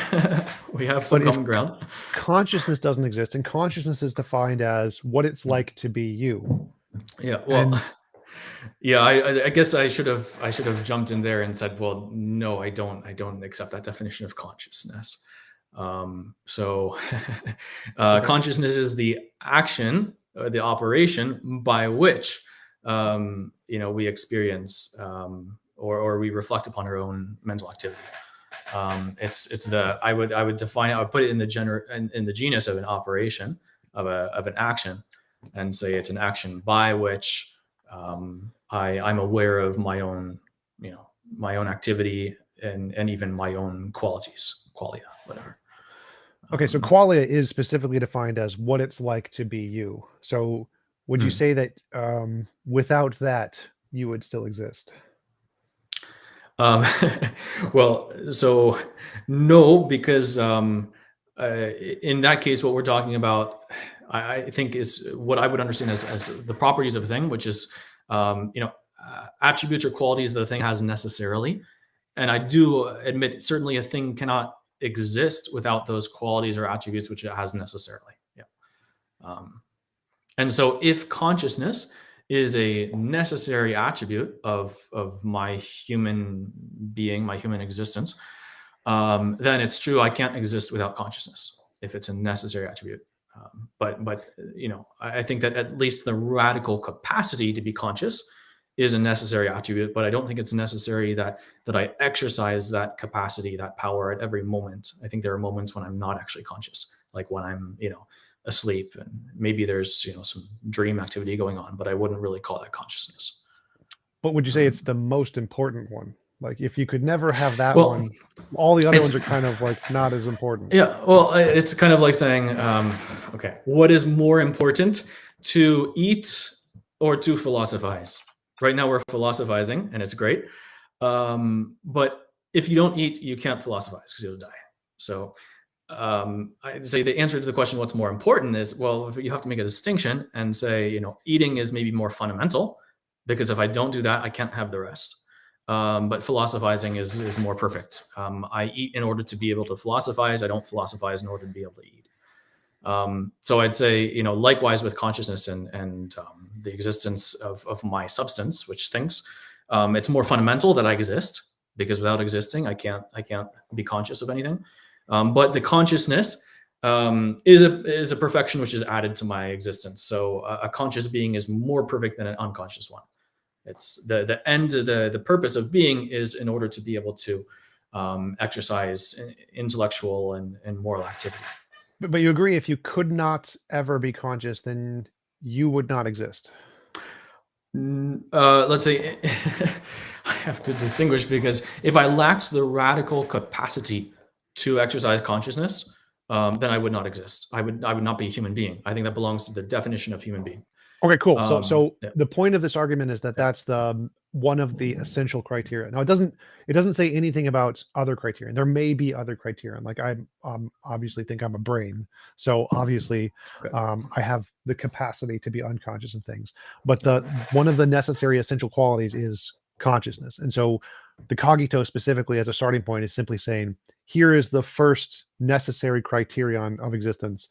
Not whether or not we have others is a different part of the argument. It's just a starting point. Yeah. So the point of the Cogito is just, I exist, I am the thoughts, meaning that the quality experience of what it's like to be me is an essential property of my existence, independent of what the other ones may or may not be.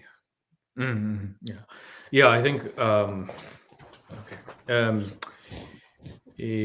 awareness of yourself or of your thoughts and so on is, let's say, it might be one of the first things in the order of becoming aware of reality, in the order of knowledge. I don't think it's the first thing in the order of being. I think you have to be first, and then you can.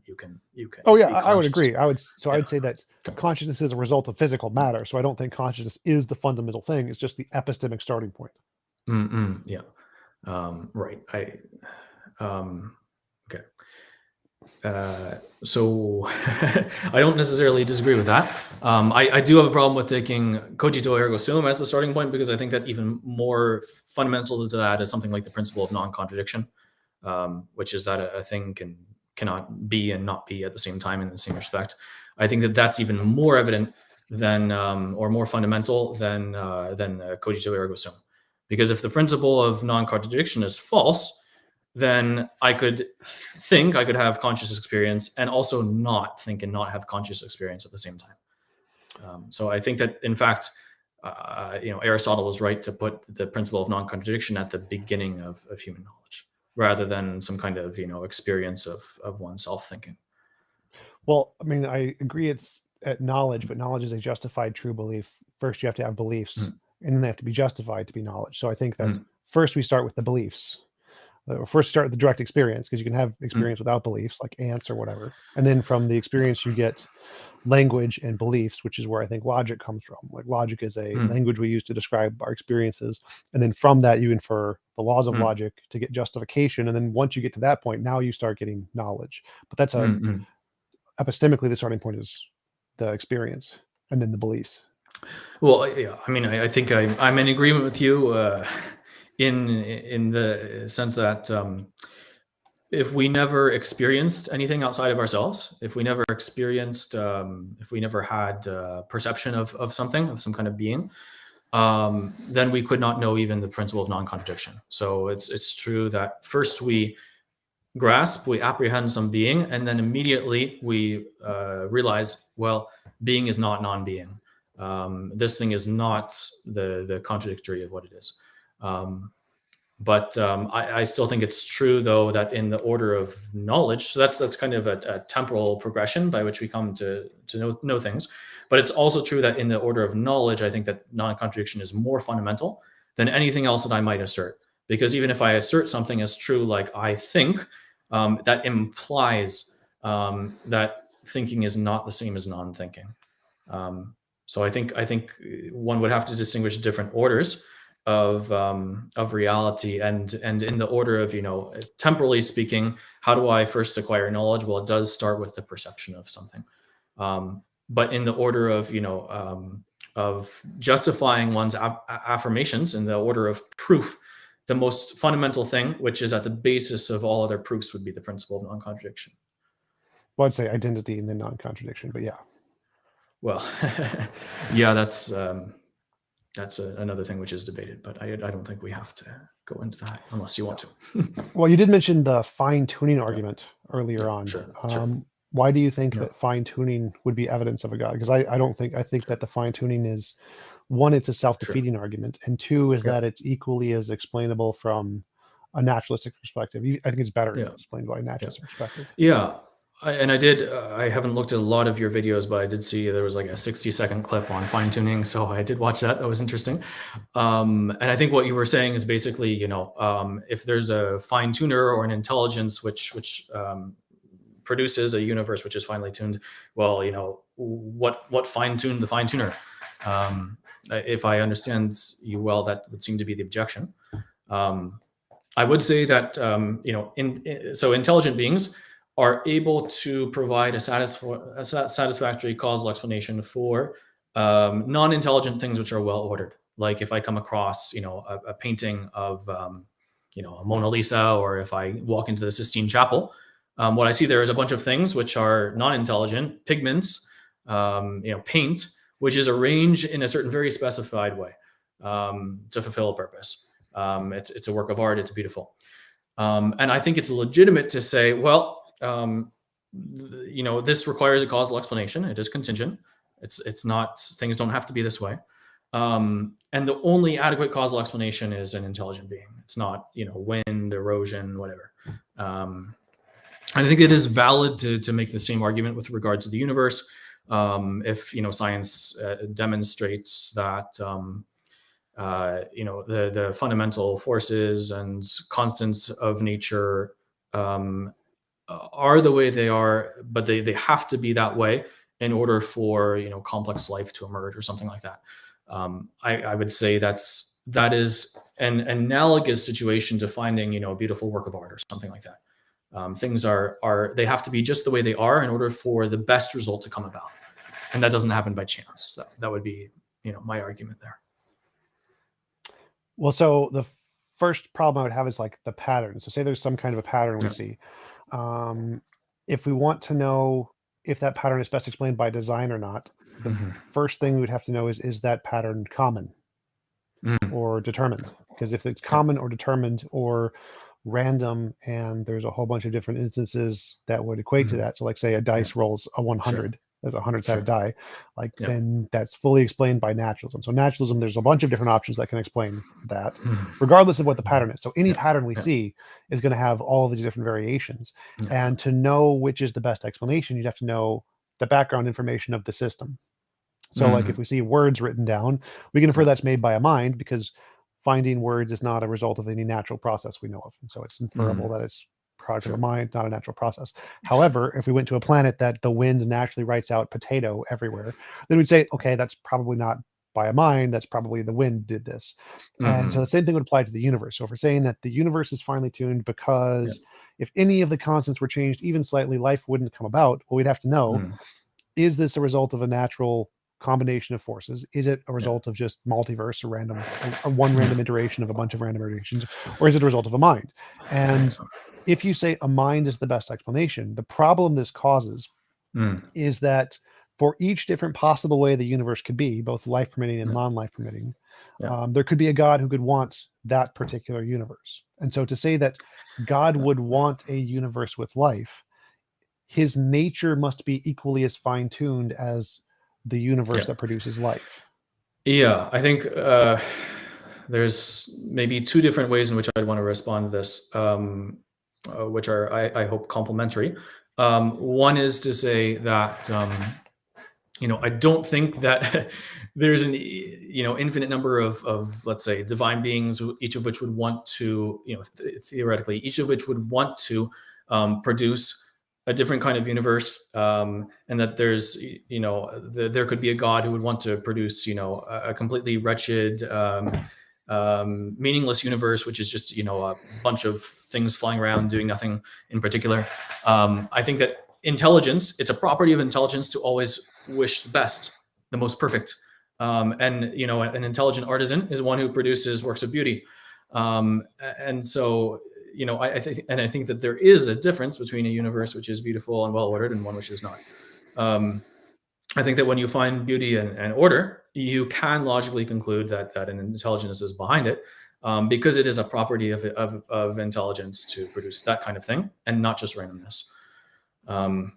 So those seem like separate properties to me, like intelligence and the desire for intelligence to do particular kinds of things seem completely separate topics, separate properties. But I don't think that, let's say beauty and order, I don't think that they are just a particular kind of thing on the same plane as other possible arrangements. Like I don't see, let's say a piece of art as just, well, that's that random arrangement of things which is just as good or just as bad as any other possible arrangement of pigments on a board.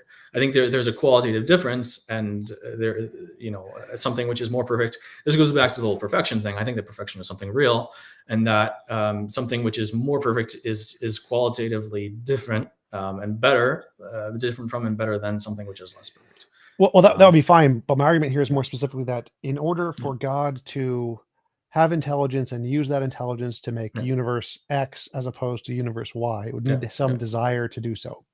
And this desire is an extra property you've added into God. So God has power to create universes. Let's say he has power. And power doesn't tell you which kind of universe he would create, right? He could just, power is equally as likely to create a universe of potatoes as a universe of black holes or life or whatever. And the universe applies the same thing. Just the fact there is a universe or there is a multiverse doesn't tell us anything about what kind of properties it's going to create. The universe of black holes is exactly the same as the universe of potatoes, exactly the same as the universe of life. But if you want to say God has some extra property, now you're adding a property to God to say he has a personality of some kind, intelligence or beauty, desiring or whatever, that he would select this particular kind of universes over this particular kind of universes.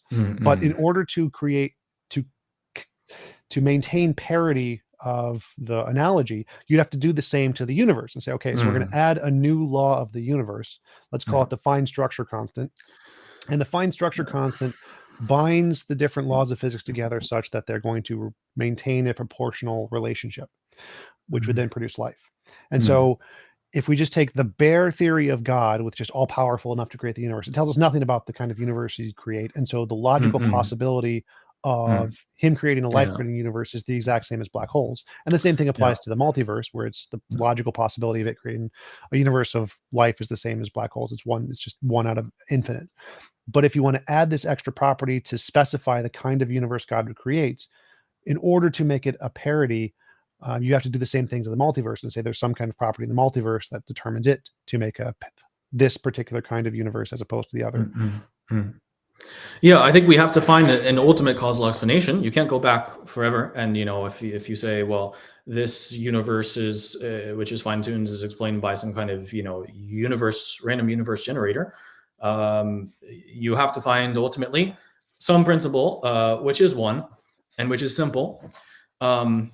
And so I would acknowledge that from our point of view in God, his power and his wisdom or goodness or whatever, they are, from our point of view, different things. We have to conceive of them as if they were different realities. But I would say it's essential to the very notion of God that he is perfectly simple, in such a way that all of his attributes, which we grasp differently, power and wisdom and all these other things, they're actually one and the same reality in him. Well, my argument isn't against the simplicity of God here, specifically Okay. that Okay. if you want to say that God explains the fine tuning, Yeah. the reason he explains the fine tuning is because you've added this extra property that doesn't have any evidence to determine his Well, nature to prioritize this kind of universe. The evidence for adding the property of intelligence is precisely the need for there to be a causal explanation of what we do observe in reality. That is to say, I don't look at reality and then say, well, what can I directly observe, which is able to explain reality? Maybe I can't directly So observe just it. clarify. Yeah, So you're saying yeah. that the fine tuning we see, you explain it because you've made up this property that determines it to do this fine tuning. But the reason that doesn't work is because we can do the same thing under naturalism. I can say there is the fine Mhm. structure constant. This isn't the multiverse. This is just Mhm. one universe. The Okay. fine structure constant, which causes all the laws of physics to have a proportional relationship. They're tied together. So Mhm. if you change one, the Yeah. others are going to proportionally change, which Mhm. would make Yeah. Yeah. this universe Yeah. more likely than the others. So if you're Yeah. saying that the evidence for God is Mhm. that him having this particular nature that would create life explains life, we can say the evidence for the fine structure constant is that the fine structure constant having this nature would produce an evidence or universe of life, and that's what we see. And Yeah. so Yeah. the fact that you're using this property to be an explanation of the data works equally as well for the fine Sure. structure constant as it does for a particular nature Yeah. of God. Yeah. And so it doesn't seem you have to explain why does God have that particular nature as opposed to any of the infinitely many other logically possible ones, and we have to do the same thing Yeah. on our side. Yeah. Okay. So I let's say want to make a clarification about what I'm asserting about God, and then I think there's maybe two different aspects or angles from which I could reply to your objection. I think that, let's say, in God, there must be a certain assembly of perfections or attributes which are sufficient, which are able to account for the universe as an effect of God's power and so on. But I do not think that God, his divine nature, is determined in such a way that the universe results necessarily from what God is. I think that the creation of the universe is a free decision made by an intelligent being, which did not have to happen. God did not have to choose to create the universe, and so it's not like God is a sort of being which necessarily results in the universe. Right. That part would be irrelevant to the argument. So whether you wanted to make it necessary or Sure, probabilistic, that would be equal on both. sure, So that's not sure, part of their sure. criticism. Second point would be that. So let's imagine. Okay, so what is this? The fine Structure what is constant. the fine structure constant? Let's imagine that there is some kind of one single constant which is determined in such a way that all the other parts of fine tuning are a direct result of it. So now we've reduced our causal explanation to one thing. Well, it can I be do. a range, so you can make it probabilistic just like you can for God, where it's not determined; it's just more Okay. likely. Okay. Well, I would like to talk about the term probabilistic, but that's another thing. So let's say there's a range of possibilities, and we fall at this point in the range, and that results in all the other constants of the universe being finely tuned, and that results in life and whatever. So we've reduced our causal explanation to one thing. I do find it interesting that there is this need to seek, when we're looking for ultimate causal explanation, I find it's interesting that we always look for one thing. And this was kind of seemed to be the case with the singularity, which was hypothesized to be behind the Big Bang. Okay, why is it one thing? Which is, I think it's interesting that there's this search for unity. Well, I'm making a parody argument. I'm trying to mirror your argument Sure. as much as possible. So the reason I'm using Sure. one thing is just Yeah. instead of using the Yeah. multiverse, which is infinite Yep. things, I'm saying that we can Yep. explain this with one thing also Yeah. from a So naturalist perspective without God. Right. So that's okay. I just observed that in passing, but I think that every time that there is something which is limited in perfection, which has a certain degree of perfection or a certain degree of this or that, and not more, that is a clear sign of contingency, of being caused. Everything which is limited by that very fact, in Aristotelian philosophy, would say it's composed of potency and act, and because it's composed, it's contingent. I'm This goes back lost to on Qualia. the Yep, analogy sure. here. So God has a nature that Yep. makes him prefer life permitting universes. That would, to me, I'd say that is a limit. He's limited to want life permitting universes. Now you can call It's that. I don't care. yeah. I don't care So if you call that limited or not. But my point here is yeah. that if there's a law of physics that does the exact same thing, whatever you want to call God, we're going to have to call the law to make it fair. So you're not allowed to call this contingent because it's doing the exact same thing that God's nature is doing Yeah. to prefer a life permitting universe here. Okay. Yeah. So I think if it's a law, so maybe I misunderstood you. I thought that you were referring to maybe an existing thing, an object, which is somehow just the right kind of thing to make everything else work. And so I was going to take an approach based on that understanding. If you're saying it's a law, What it's made of here is irrelevant. All that matters is that it's Yeah. doing the exact same thing God's nature is doing. So God's nature of intelligence or whatever causes him to prioritize life permitting universes as opposed to not life permitting universes, right? So in this case, this law or whatever you want to call it prioritizes life permitting universes as opposed to non-life permitting universes. The reason why is irrelevant. What it's made of is irrelevant. All that matters is that it accomplishes the exact same task to explain the priority over life permitting universes. Yeah. Let's imagine that law exists. I don't think that such a law could be self-explanatory. Well, first of all, because if it's a law, a law isn't a thing, and the question arises from whence does the law come? How does it have its power to I think that laws always presuppose a being which actually exists, which is a thing, and which is responsible for those laws. Just as obviously with human laws, civil laws, there's a legislator. Well, I think I get your argument here, which is that Yeah. the law could be other ways, which I agree, but God's nature could be other ways. And so if you're that's what I don't agree with. One second, just to clarify. Yeah, go the ahead. fact that if you want to argue that because the law could be other ways, therefore it requires a designer of some kind, I would then argue that because I can imagine God's nature being other ways, he could want a universe of nothing but black holes or whatever. Therefore, God's nature could be different. And so if your only argument is that because I can imagine it being different, therefore it could be different, that must also apply to God. Well, no, it's not that.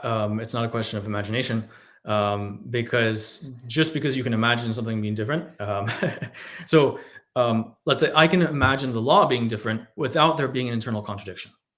Sure. Let's say the law doesn't have to be that way, and if it's different, there's no internal contradiction. So, in fact, my imagination, my imaginatory power, which conjures up a number of different possible laws, that corresponds to reality. It doesn't involve any internal contradiction.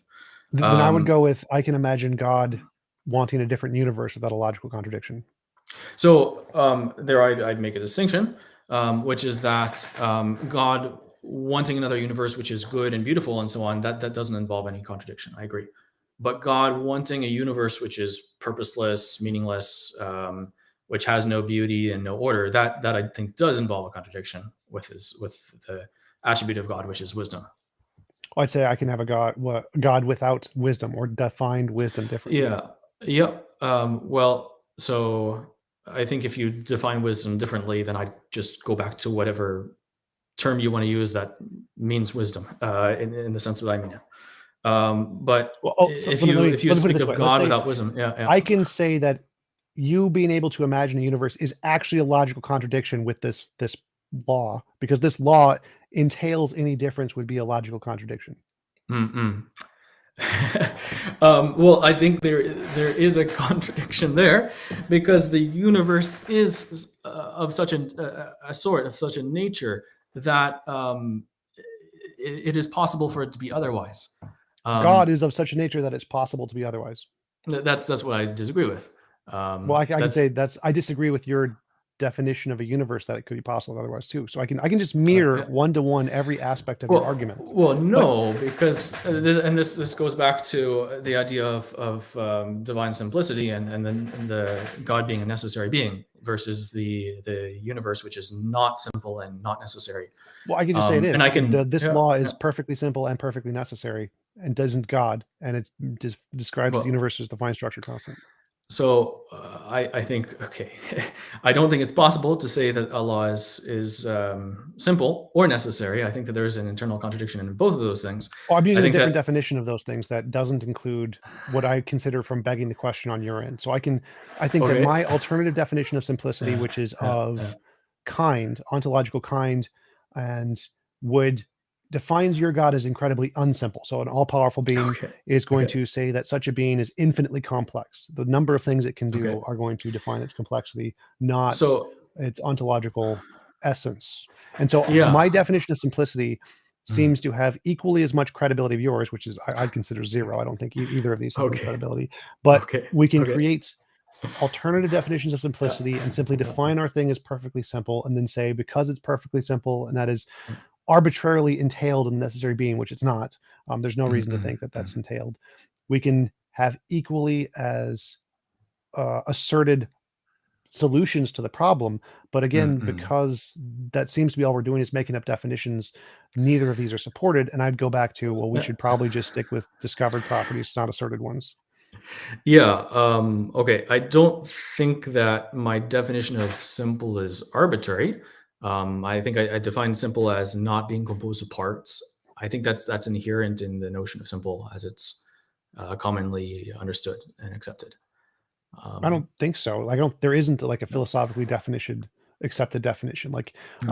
Based on most philosophers, they disagree that God is simple. Pretty much everybody thinks God is literally the most complicated thing possible, and only an incredibly small minority of Thomists think that God is simple, because they define simplicity. Well, they define simplicity in a more complicated way, that if God could create infinitely many universes, the amount of power is a representation of his simplicity, making him infinitely many complex. And so because simplicity in this context is more described as the ability to do work or something, that it's far less simple. And that's why we don't use simplicity when assessing the ontological existence of a thing. It's not really a relevant concept. Okay. So, I mean, I don't know. To me, that it seems like a very relevant concept. For example, if I have, I don't know, if I have a pile of rocks, I don't know why I always go back to that, but if I have a pile of rocks, is that simple or is that complex? I don't based on my epistemology, it's not a relevant property. I don't think there is such a property. Okay. I think simple is kind of like tallness. It's just a thing we apply. There's no such thing. Yeah. Right. I see. So simplicity is just it's a non-entity. It has no meaning. Yes. Or do you think that's when I say simple? Do you think that there is a relevant use of the term simple? That simple can mean something, which we can relevant. We can make meanings of it. But as it's commonly used, it's irrelevant. It doesn't have any. Well, it's a word, but I don't think it has any relevance to the fundamental nature of reality. So if we said the fundamental nature of reality is perfectly simple, or the fundamental nature of reality is the most complex thing imaginable, I would prefer neither hypothesis, because to me, it doesn't make a difference. Like whether or not something was simple versus complex doesn't tell us or doesn't give us any reason to think one is a more likely correspondence to the fundamental nature. So I guess the argument, so simplicity is relevant because when a thing is complex, there is let's say a union of different elements which are not identical, and the problem is that different elements do not tend of their very nature to associate or unite themselves with another. If they're necessary, they do. Could you explain that? Well, so I had on Rob Koons. He's a very famous Thomist, and we were talking about different possibilities of necessary beings, and it's possible to have a plurality of necessary beings and necessary relationships between those beings, such that It's the most complicated being possible, and it's the fundamental nature of reality. And so, in the way that you think of simplicity as not composed of parts, you could have the exact opposite of that, and it could be the fundamental nature of reality. And there's no logical contradiction there, and there's no reason to think that simplicity would be a more likely explanation here. Yeah. So, I mean, I think there is this interesting philosophical problem of the one and the many, and I would say that unity is fundamentally, let's say, it's prior to, and it's a more powerful causal explanation than multiplicity. And when you have multiple things can proceed from one cause. But you don't have a thing which is essentially one proceeding from a multiplicity. It's like, maybe I should put it this way. Maybe it's a silly analogy, but every government which enacts laws, which enacts laws, every government does so insofar as it is one. Whether it be that there is only one person who has power, like in a monarchy, or whether it be that there are many people who share power, but insofar as they act, they have to be one by coming to an agreement. And that's why you have debate, discussion, and you take a vote, and then the government is at least representatively one. I think that unity is a more powerful and a more fundamental thing than multiplicity, and that multiplicity can proceed from something which is one, but not the other way around. Well, right. There can't be like a fundamentally many and a fundamentally one. That would be a logical contradiction. So I agree there, but I don't see a reason to think that fundamentally many would be any worse or better. But I do remember you said there was like a 2-hour time limit. I want to be respectful of your time. Yes, I appreciate that. Yeah, I do need to get going pretty soon, within a few minutes. So if you want to wrap it up now, that's fine with me. Up to you. Yeah, it was a great conversation. Really appreciate you coming on. Do you want to give any links or references where people can find out about your work? Well, I'm a nobody. I was kind of surprised that you were asked to that you asked to put me on, but it was actually, I think it was Jeff, and I don't know why he thought to reach out to me. So it was actually to the SSPX, which is, I guess it's because we're known for being Thomistic in our thinking, and you like to speak with Thomists. I don't have any published work. I have a few interviews on the SSPX podcast channel. So if you search for my name, that might come up. But I'm nobody. I'm just trying to do my job. That's all. Me too, ironically. Okay. But good. Thanks again. Really appreciate you coming on, Tom. and I hope you have a wonderful day. You as well. All right. God bless. Bye-bye.